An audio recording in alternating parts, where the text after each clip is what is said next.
Hi, everybody. My name's Susie, and I'm an alcoholic. And Stephen, thank you so much for asking me to share in this group and staying on top of it and following up. And I do qualify. My name's Susie. As I said, I'm an alcoholic. My sobriety date is January 19th of 2007. I have a home group, and it's this Thursday night women's meeting. It's a discussion meeting in Carpinteria, California. And that is just a little south of Santa Barbara, California. And I have a sponsor, and her name is Polly Pistol. Imagine that. And, you got me a little teared up. It doesn't surprise me that we talk a couple times a day, Polly and I, sometimes. It's a beautiful relationship, and it started in sponsorship, and it is probably the most important relationship I have outside of my relationship with my higher power, which I refound here in Alcoholics Anonymous. And I was just getting ready to speak, and I get a little nervous because I don't do this all the time. I speak in small meetings and on occasion a women's group that we started during the Zoom. But so I was doing my thing and just, God, will you speak through me? And, it should be simple, what it was like, what happened, what it's like today. And yet for some reason, there's still butterflies. And just as I was finishing that up, my twin there in the black and white shirt just sent me, "You're going to be wonderful. I ask God to speak through you. I love you, my precious Susie." And when you have that kind of relationship that started because of alcoholism and has grown throughout the years, you can see why this relationship is the closest to my heart. And I gave you my sobriety date, and it's January 19th of 2007, but Polly and I go back further than that. And I think as I qualify and tell you what it was like, you will see I had a sobriety date of July 28th of 1993. And I took another sip of alcohol in 2000, and it took me 7 years to get back. And so if there's anybody on here that is struggling with getting a day of sobriety or a breath of sobriety or more than 2 days of sobriety, I understand. And I think I'm a testimony to you're not a failure until you quit trying.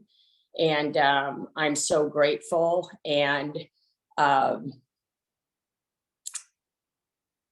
that I really understood the first step. And it is the first step. For me, it is the first step, and then every step thereafter.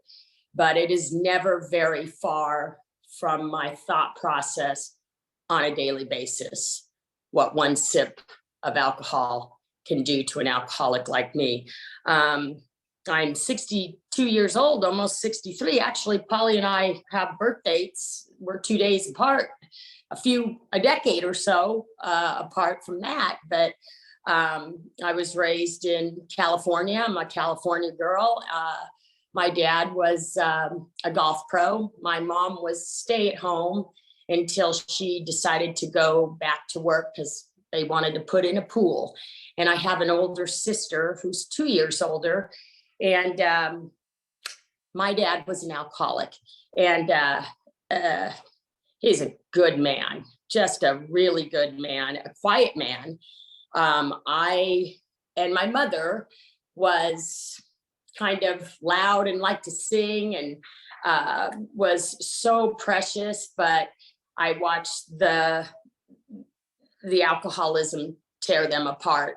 My sister was very similar to my father in personality, but my sister is not an alcoholic. And I'm very similar to my mother in personality. And I took drinks to change the way I feel. Plus, I really like the taste of it. And so my first drink and drunk, I was telling, I have a woman that's staying here with me while she's helping her son and daughter-in-law with the father-in-law that has cancer, and they happen to live here in Carpinteria, and she's out visiting. And so we were talking about alcoholism, and I was telling her that I was doing this tonight. And, you know, you can go behind any door across America, and you may think that, you know, oh, look at them, you know, it's all rosy and wonderful, you know, the perfect family or whatever. You always can kind of see that stuff. But as I started to tell her a little bit about my story, lo and behold, she started to open up. She had a brother that died of alcoholism. She has a niece that is struggling with alcoholism. So I have anonymity in some places, but for me, my truth of being a recovering alcoholic is important to me, because when I open up about that, beautiful things start to happen, and people that might be kind of closeting those sorts of secrets or, you know, fear of somebody finding out, start to be able to open up too. But I was telling her, she was telling me about her childhood last night, and I was telling her about mine. And my first drink and drunk was at the age of 2, and her eyes lit up, and a lot of people do. But you know, my dad was barbecuing, and he had a little glass of rosé wine, and I was a daddy's girl, and I was watching him barbecue. And I really kind of remember this thing. He went in the house. I guzzled it. I guzzled from that drink to every drink I had thereafter. And then he came back out a little puzzled and filled it again. And then when he took the steaks in, you know, I popped that one down, and then proceeded to go in the house and shoot peas across the table at my sister. And they just thought that that was funny, that I was drunk. And you think, you know, back in 1962, you know, with their martini parties and cigarettes and all that kind of stuff, it was probably kind of funny. But I didn't drink from the age of 2 until I got sober, originally in 1993, but I drank almost every chance I could. I mentioned my sister. My sister was on a tennis court a lot. She was a very good tennis player. She played all over the country as a junior. And I had that opportunity too, but I didn't want to practice. I liked being home with my friends. I liked going hiking. So not only did my mom go back to school because of this pool that we put in, but also to afford my sister these tennis lessons. And my dad was at the golf course. And so after school, I was kind of latchkey, and I would just grab his beers. And in 5th grade, 6th grade, alone, just drinking. And I loved the taste. I loved that it changed me. And as my father's alcoholism progressed, the fights got worse. And when I was in 9th grade, I was with my mom. We kind of knew possibly he was having an affair. We went and staked out his car at his local bar. And lo and behold, there he was in the car, getting in the car with Sally Wilkins. I still remember her name, and the chase was on. And, you know, I was my mom's co-pilot. And I just remember him coming to a red light and her pulling him out of the car, somehow getting him into ours, throwing all his clothes on the front lawn, and my dad was out of the house. And I think it was a couple of days later after that, maybe my drinking changed a little bit. Here I was in 9th grade. I took every bit of alcohol that I could find in the house, poured it all in a glass, similar to this size, all the way up, and downed it.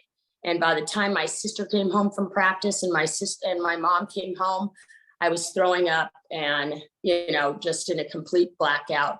And again, it was just chalked up to, well, she's upset. But, you know, I just remember that it was a big deal in my life when my dad left. And, you know, I ended up getting through high school.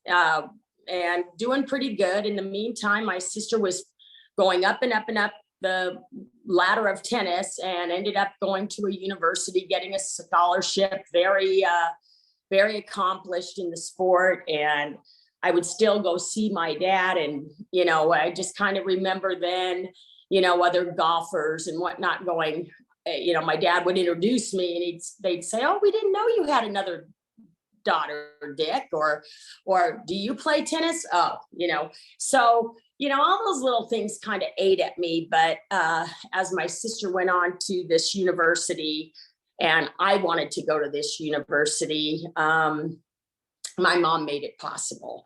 And while I was there, my dad's alcoholism progressed and I didn't see him really at all.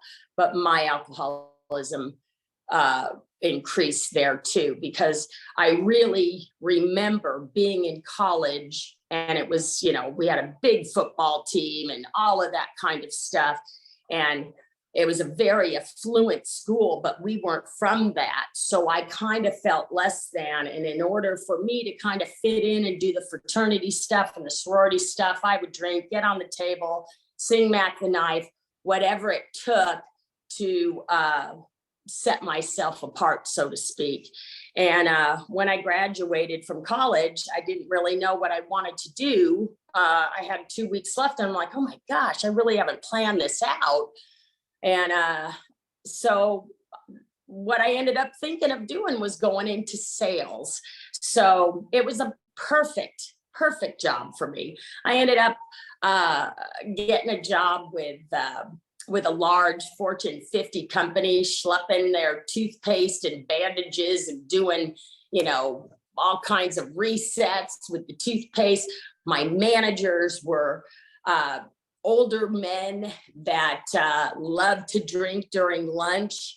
And God, did they love me, meeting them in the field, down into 3 glasses of wine with them. So it was the perfect job for me to get into. In the meantime, fast forward with my sister, this time she's out of school. She's a professional tennis player. And my father was dying from this disease. And my sister met a man. She was getting married. She was pregnant. She gave up the tour. And at this point, I had progressed a lot in my drinking and was in a relationship, had moved to San Francisco. And I got a call from my mom and my sister. And they said that the hospital said my dad wasn't going to make it and for me to fly down and they were going to pull the plug. So I flew down and met my sister there. She was pregnant. My mom was there. It was very sad. And they pulled the plug and it was almost as if my dad popped up. He didn't die. And it took him a while to recover. And here's the difference. My sister told him while I was sitting there watching my dad, she said, "Dad, if you take another drink of alcohol, you'll never see this child." My father never had another drink of alcohol. He lived another 29 years. Now, he didn't go to AA. He just lived a very small world, quiet life. And he was a good man, but he had to then watch my alcoholism. I told you I was in a relationship. It was in San Francisco, probably truly the love of my life. And we were together for 10 years. He was a dentist. He just got out of dental school. And if you help me build the practice, wait until we get the house, all of these things. And I never got the ring, but I drank on resentments and it was getting pretty bad. And we would break up and I'd move out and I'd go back in, and my family was concerned about me. And one night in particular, I went over there and we were going to go out to dinner and try to reconcile something. I went while I was in a blackout and I don't even remember leaving, but I do remember the lights coming on behind my car going back home, and I got my first DUI, and this was in 1992. And it was a little harrowing. I took it to trial. I had a 0.34 blood alcohol. It was higher than my GPA.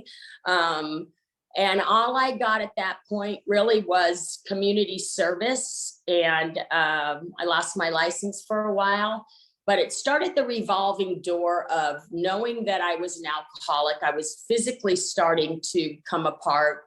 And my family decided at that point, maybe I'd come back down to Southern California. So I did that. And in 1992, I think it was from that DUI in January, for a solid year, I was in and out of treatment programs. I would get 28 day, they were 28-day programs. I decided to show up on day 30 to take a chip, and I was too drunk to take it. They would put me back in, and then they would put me in the psych ward. There's got to be something more. I could not stay sober. When I was in the psych ward, it's funny now, but I found a way, because it wasn't a lockdown. I had more freedom in there than I did in the drug and alcohol part of this beautiful place.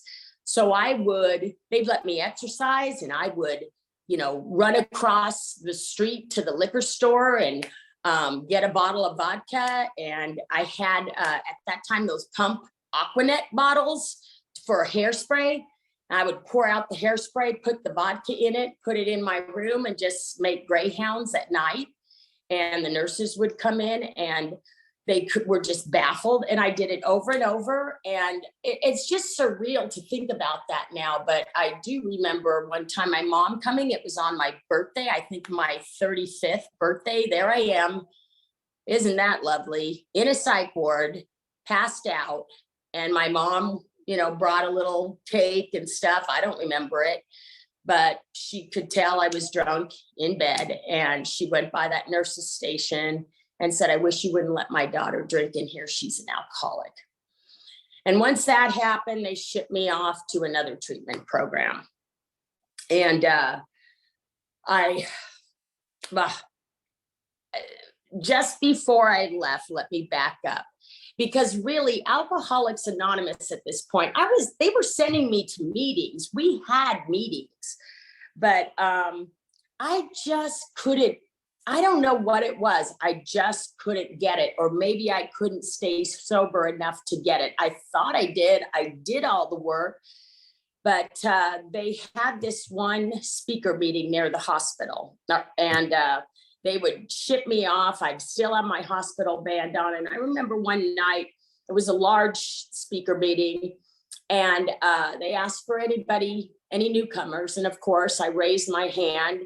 And all the 90-dayers, all the people that had made it through the program and now were old timers from any one of those 28 days I was in, were sitting there kind of sneering at me. But this woman came up during the break, and she said, "Honey, you're new." And I blurted some stuff out, and she just had a calm and a peace. And she said, "Here's my card. Why don't you call me tomorrow?" And I don't know if she doesn't do much speaking now, but Polly does sponsor her, and her name is Michael Manning Earl, and she lives in Augusta, Georgia. And she lived in Long Beach at that time. And when she got up to share, her story was so entirely different than me. Her upbringing, what she had to do to survive.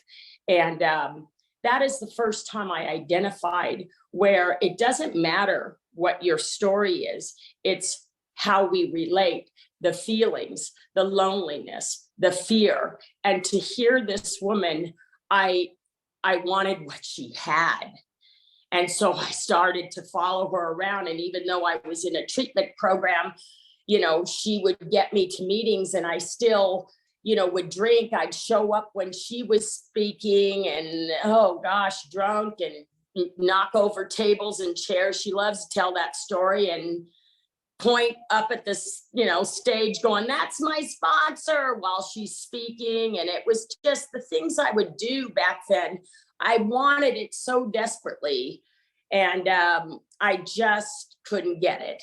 But what finally happened again is this time I was driving down to Long Beach where she lived, and because I was staying up in Pasadena, and somehow, drunk, I ended up getting on the freeway going the wrong way, and I hit a car head on.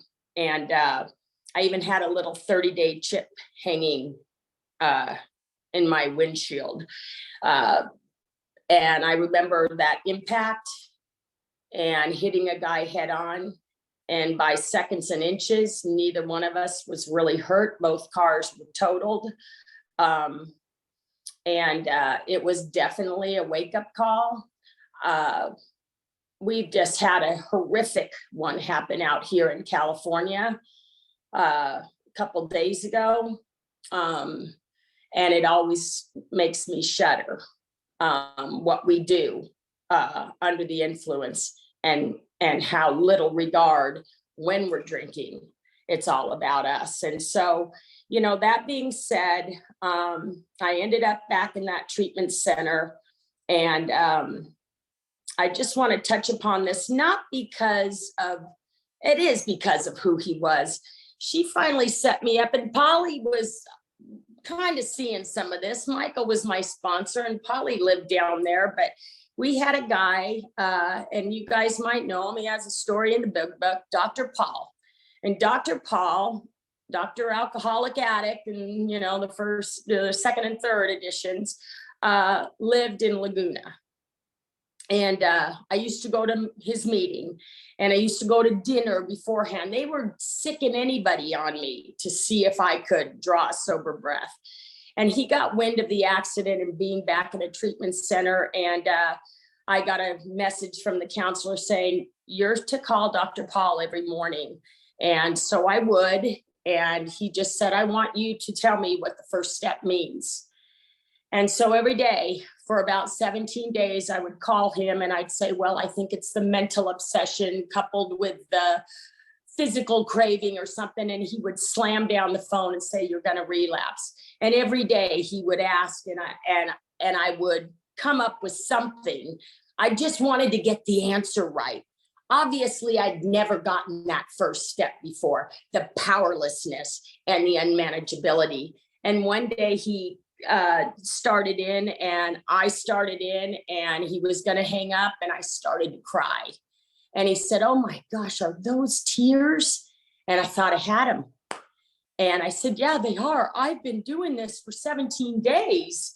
And, before I could get anything else out, he just said, he goes, "Nice touch. Call me tomorrow," and slammed down the phone. And it really, at that point, made me realize I was just trying to skate by and not get this thing. I didn't understand. I mean, it doesn't matter. I just couldn't get it till that point, but something snapped there. And when I called him the next day, this is so simple, but it helped get me on my way. I just said, "Paul, I don't know what your answer is, but all I know right now is I'm stopped 18 days. I haven't had a drink in 18 days and I'm stopped. I don't know how to stay stopped." And he goes, "There, now we're getting somewhere. How do we get you to stay stopped just today?" And it was a turning point that got me on my way. And it seems so silly that after all these tens of thousands of dollars in insurance money, that I couldn't get it, but I had to get it deep within. And not long after that, Michael met Ted, and she was moving to Georgia, and Polly inherited me. And so this was really about 1994 or so, if I recall. And what transpired, and the beauty of this journey with her, is that I was in a living situation working in this treatment center, and it wasn't very healthy. It was not a good situation for me to be in. And I didn't know Polly all that well, but Michael had called her and said, we got to get her out of there. And I just got a call one day, and it was Polly. And she said, I'm picking you up 2:00 on Friday. Have your bag packed. You're coming with me to Palm Springs. I've got to do some work. And then you can come stay with Dave and I for a few days, and we'll figure this out. And so I did it. And 18 months, almost 2 years later, I moved out. Pistols had me come in. It was a very precarious time for them. They had gone through the big meltdown of Dave losing a job and the housing market and losing their home and him losing his job. And I wasn't working as of yet, but it was, I don't know, probably the top couple of years of my life outside of the experience that I've had with my son that I will get into. But the beauty of living there and absorbing this, and I got very active in Alcoholics Anonymous, and I was sponsoring a lot, and I was doing step work and doing a lot of meetings, and it was a beautiful time. And not long after I had moved out, I had met a guy in AA, and I was 39 years old, and all I ever wanted was to be married and have a little boy. That's all I wanted. And I would tell Dave that. And, Dave is a big part of my sobriety, and such a beautiful member of Alcoholics Anonymous. Dave and I spent so much time together. When Polly would be traveling, we'd kind of breathe a sigh of relief when she'd go off to speak somewhere for the weekend. Dave and I would get on our bikes. We'd talk, we'd ride, we'd run, we'd go to meetings. It was so much fun with Dave Pistol. And I would just tell him, Dave, all I want is to get married and have a child. And he'd just say, Susie, you don't have to find the right man. You just have to be the right woman. And things like that, and those little pearls of wisdom that Dave would give me. And I did meet Kevin, and he was a member of this program. And I moved into a cute little place in Seal Beach, California. And just before I got married, we had already planned the wedding, but because it was so late in life for me and I wanted a child, I got pregnant just around the time we had our marriage. So I also had gotten a job, and I was straight commission sales. I kind of got away from the pharmaceutical sales that I was doing and the consumer products. And I went into a business where it was straight commission. And that suited an alcoholic, a recovering alcoholic like me a lot, because what you put out, you get back. And when you put your passion into something and you believe in it, I was doing very well. And I loved it. I loved what I did. And I was very busy, and I was married, and then I was pregnant. And about 7 weeks into this, after the wedding, I had to go to New Orleans for a conference. And while I was there, I just experienced a lot of pain, a lot of physical pain, very nervous. I ended up going over to the Tulane Hospital, if I recall. And they just quite simply said, you're in the process of a miscarriage. And I suggest you, and I was going home that day. I wish they had done it then, but they didn't. I had to fly 5 or 6 hours in kind of excruciating pain of this miscarriage. But the physical pain was nothing like the mental and emotional pain that I was going through on that flight home, because I was getting angrier, and this God that I found in Alcoholics Anonymous and had, given my will and my life to, and really got involved in taking it further. here I was, 39. And in my mind and the way I perceive things, I don't know if you do, but I kind of second guess a lot of things. And I thought, this is the first and last shot I've got, because I'm 39 and I just lost a baby and I'm never going to have another chance at this. And the next day, I had this DNC, was feeling better a little physically anyway. I had a couple girls over at my house to do the first 3 steps. I still do them this way, the way that Michael had this little format. And I had these girls over and they were so apologetic. Oh, I'm so sorry, Susie, you'll get pregnant again. You'll have a child. But in my mind, I'm just going, no, I'm not. You don't understand. And so I'm trying to tell you this because it was so huge in my life, the way I doubted God.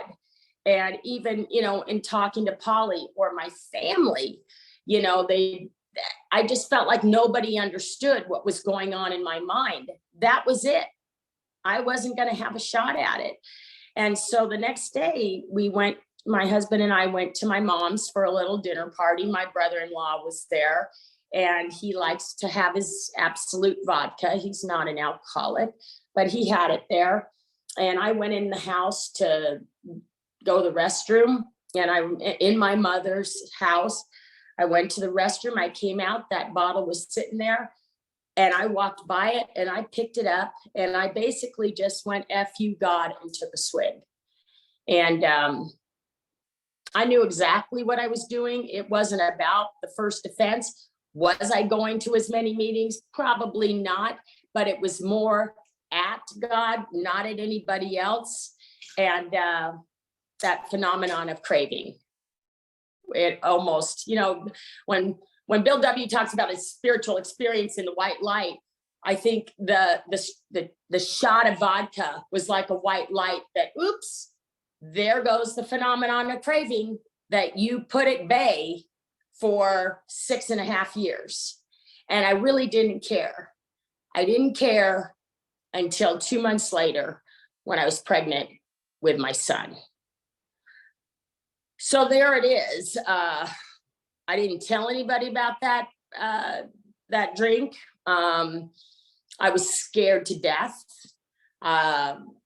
So now I have a secret. Now I'm going to AA with a secret. Now I'm pregnant. I'm not really, I'm so full of fear, but trying to act as if on the outside.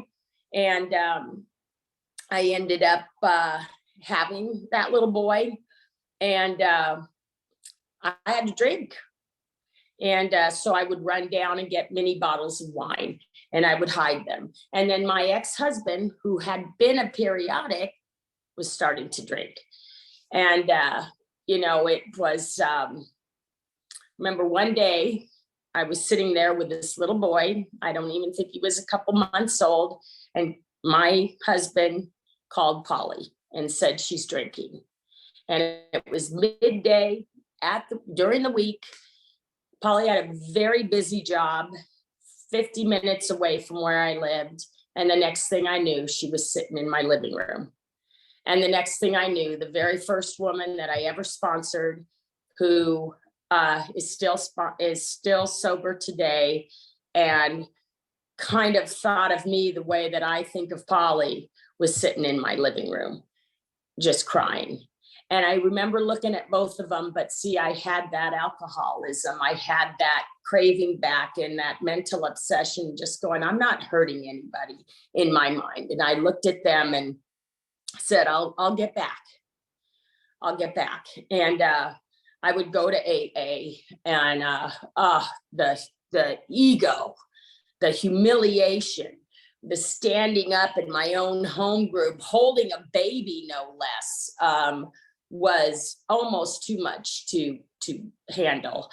And I would get 30 days and I'd go out, and I'd get whatever and go out. And then I got a year and a half, 18 months, and I drank again. And I was still doing teaching PE by the time he was in kindergarten, doing stuff, the soccer and whatnot. But it was like I could feel a tick-tock going on because I know what alcoholism does. I could visualize going the wrong way on the freeway. I know what happens. And I was more or less this go around trying to control it, which was really driving me to insanity. And the more I tried to control it and not drink, the more the wheels were coming off. And so I went, it was January, my sobriety date was January 19th, but on New Year's, I took this little guy up skiing and my husband went with us. And I had 30 days when we left. And then my husband had to go home early. And on New Year's Eve, I went downstairs, got a couple of glasses of wine. My son, whatever, was just sitting there playing with something. And all I remember is the next morning, him looking at me and saying, "Mommy, you were really wobbly last night." And that was the turning point. So I went home. It took me 2 weeks. And, I live in Carpinteria now, but at this time I lived in Long Beach, California, and I had a sweet house. Probably loved my house. I had a really sweet little backyard. And I remember being so panicked that day. And I was with this company still that I was with. I had been with them until 4 weeks ago. I was with them almost 27 years. But I went out in the backyard and I missed that little patch of grass. That's the one thing I miss about Long Beach. I accept the people, but there was a little patch of grass in my backyard where I just dropped to my knees. I said, "God, if you help me get sober again, this is you and me, I will be the best mom I can be and do Alcoholics Anonymous." And then I took some action and I did have to go to treatment. And I went to a place in the desert and I went for 28 days. I didn't have my family down. I didn't have them come to the Sunday barbecues and whatnot. I just put my head down, hunkered down, did my step work, purged myself, and stayed busy. And the last week of it, they had a children's program, which is just so beautiful. Not only just for the inpatients there, but in the desert in Rancho Mirage, there's Indian reservations and there's some other, economic backgrounds there. And these kids that's parents are in prison would get to come to this children's program. So it was a blend and a diversity of kids that were in the program. And I got to see that going on. And my son drew a little picture and it was a picture of me skiing and he held it up. I wish I had that picture. I have everything else from that center, but it just said you were wobbly. And when I got out, I came home and I got active back in my home group and into Alcoholics Anonymous. I'd like to say that, my marriage did not survive. My ex-husband has struggled quite a bit with alcoholism. And, much like Michael, he had a very similar childhood. And he had some really rough spots, scary stuff that Polly helped walk through with me and Kyle, and we divorced. And yet I tried to be there to some degree for him. And he did finally get sober. He had 9 years of sobriety. Not to jump ahead, but I'll put it out there right now. If you could just say a little prayer, if you guys do a little prayer list. Kevin had relapsed recently and he finally got honest with me. He is back in Alcoholics Anonymous. I think today he has 14 days and he went to Monday night Seal Beach last night, Polly. And I'm praying for him because here's the deal. What you guys taught me, we see divorce, we see a lot of stuff in Alcoholics Anonymous when it's active alcoholism, but when it's active recovery and you've done a 4th and 5th and you've done a 9th and you're living in 10, 11, and 12, and you got the gift that you wanted in a child from someone, well, he gave me my greatest gift. He gave me my son. And I have tried to be there for him. And we have come together. I mentioned that my father didn't have another drink for 30 years. And he passed away in 2012. And I thought that was grief. And I cried. And I had taken my son to Europe that summer. When I said I was going to be a good mom, there was no dating. There was nothing. It was that kid and I on a ride. And he was a great baseball player. And I took him on trips and we went fly fishing and he would go to meetings and I just was the best mom I could be. And my mom's, at the time was still in Arcadia, but I moved her down towards us. And she always called Kyle her late in life gift. And so it was in November of 2017, this sweet woman never complained. And I would go over every day to help give her a bath, and she would have a caretaker, and she had a little bit of dementia.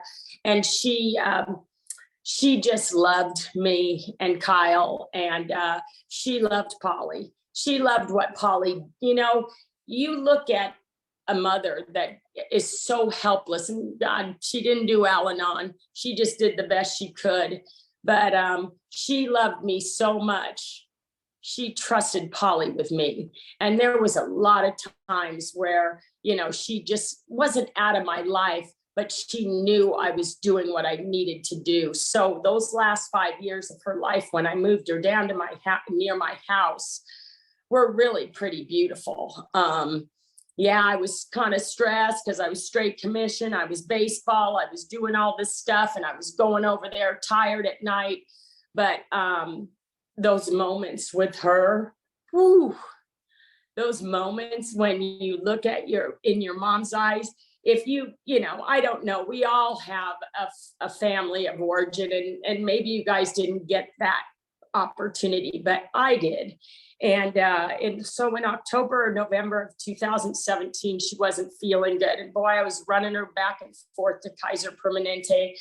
And we finally discovered that she had colon cancer. And at that time, it was kind of advanced. So they did a surgery and she never came out of that coma. And I hired an ambulance. I got her home. We got a hospital bed. My sister came down. It was through Christmas. It was 5 or 6 nights of us being there on a vigil. And I would play my music. I love spiritual music. Give me gospel any day. And I would play it for my mom. She was a singer. She loved everything about music. And we would leave that on. And on December 27th, my sister woke me up and said, Mom's taking her last breath. She, and you could hear that air machine stop. And I went in there, and I'm the one that's spiritual. I'm the one that's praying. I'm the one that's teaching Sunday school. My sister doesn't have really much of a spiritual path. She's as sweet as can be. We're close. That's why I moved up near Santa Barbara, because she's here and my brother-in-law's here. But she took that last breath, and there I found myself saying, Mom, wait, just open your eyes one more time. Let me see your eyes one more time. And it was my sister that grabbed my hand and said, Susie, let her go. And it was just kind of at that moment, I just went, oh my gosh, there I am again, trying to control things. And I just pictured, there's God just going, come on, Marge, and me pulling on her leg from behind. But when that happened, bets were off, and something hit me, and now I understand. So when our experience benefits others, where I know there's a lot of you that have experienced grief, whether it's a child you've lost or your own parent or a spouse or someone close.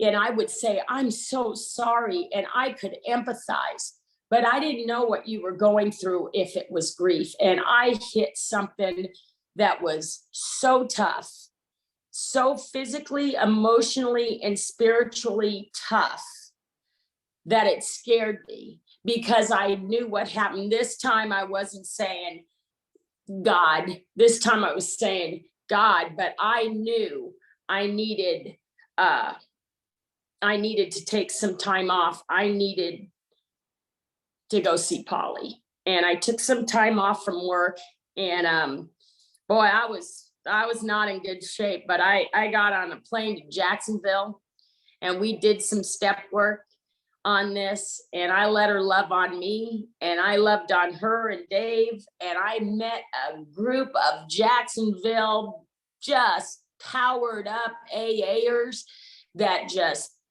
I just felt like I was a member of their group, and since then I am.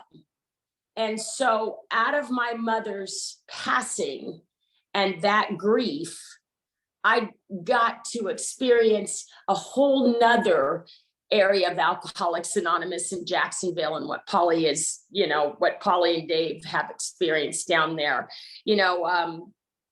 I told you about my son, and he wanted to go to the same university I did, and good kid, and it's tough to get in, and it's very expensive, and but we'd kind of been working towards it, and I've been saving money. And when he graduated from high school, he did get in that university, and he took off. It was in LA, wasn't too far, 30 minutes away.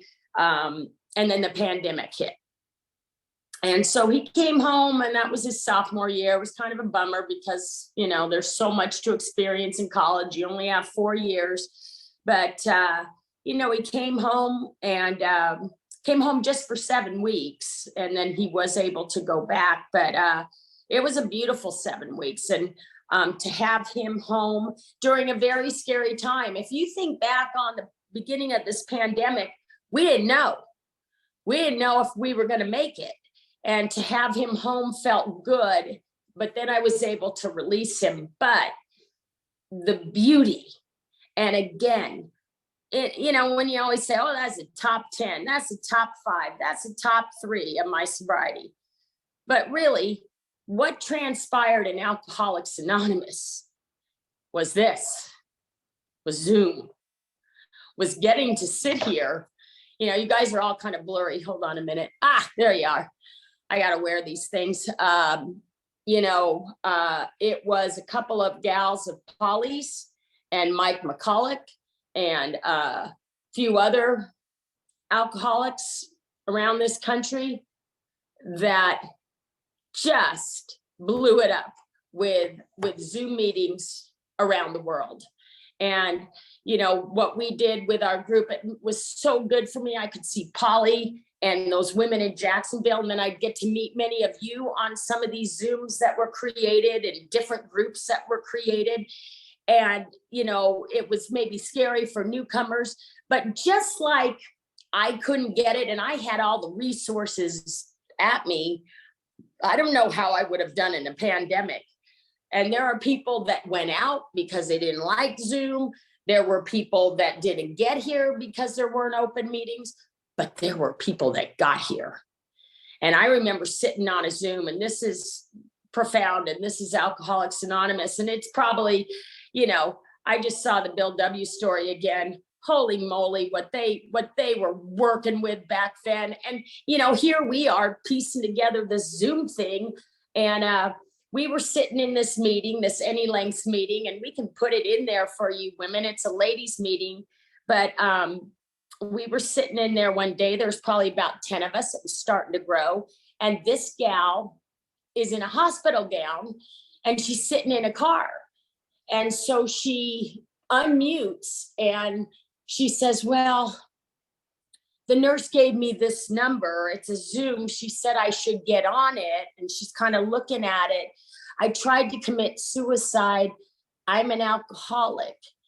And we all just went. And I don't know if you guys did many conferences, but Mike McCulloch was round the clock 24/7 putting on our conferences. And he made her a keeper of the conference, and she would make sure that no Zoom bombers got in. And to my knowledge today, she's still sober, almost 3 years. But when you see that kind of thing, you can go right back to, it doesn't matter, you know, one alcoholic talking to another, whether it's on Zoom, whether it's Bill talking to Bob or Ebby. The beauty when we let go and we surrender and have that powerlessness and recognize that our lives are unmanageable and go through these steps, for God's sakes, we can have a life beyond our wildest imagination. I am in such a new chapter of my life. I moved up here a year ago because I knew that there was something else for me. I could have stayed in Long Beach. I had a nice house, but I decided to go for it. I sold my house. I hit that crazy market. Everything went up. Everything's cash over asking. I kept praying. I'd talk to Polly every day. I missed another house. I lost another house. I didn't get another house, you know, but I kept at it because the beauty of what I was finding in this, of this experience where I am on the Central Coast, and I do photography and I have a dog, and I finally got my house. And that job I talked about, and I'm going to close on that. I was there for 27 years, and I loved my clients. I was very passionate about it. The business changed. It got really icky in the last year. My ego a little bit, I was reduced to doing some sales that I just couldn't even believe were happening. But at the end of the day, we parted ways 4 weeks ago. And I wanted to have my fist up, and I wanted to talk, I was going to email our CEO and blah, blah, blah. Don't you know, I've been here 27 years, da, da, da, da, da. But instead I did what you guys would have done. I did a gratitude list, and I looked at what that job afforded me. It afforded me the time to put into my son, to save money for his education, to go to meetings, to be of service.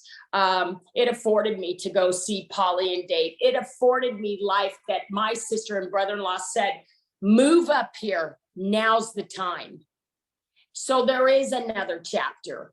And I don't know how long my chapter is, but damn it, I am absorbing everything that you guys have taught me. And I have taken my Long Beach AA up to Carpinteria, and these women have embraced me just like Jacksonville did, just like Long Beach did, and just like you've done tonight with me. And I thank you all for, sitting here this long and listening to me.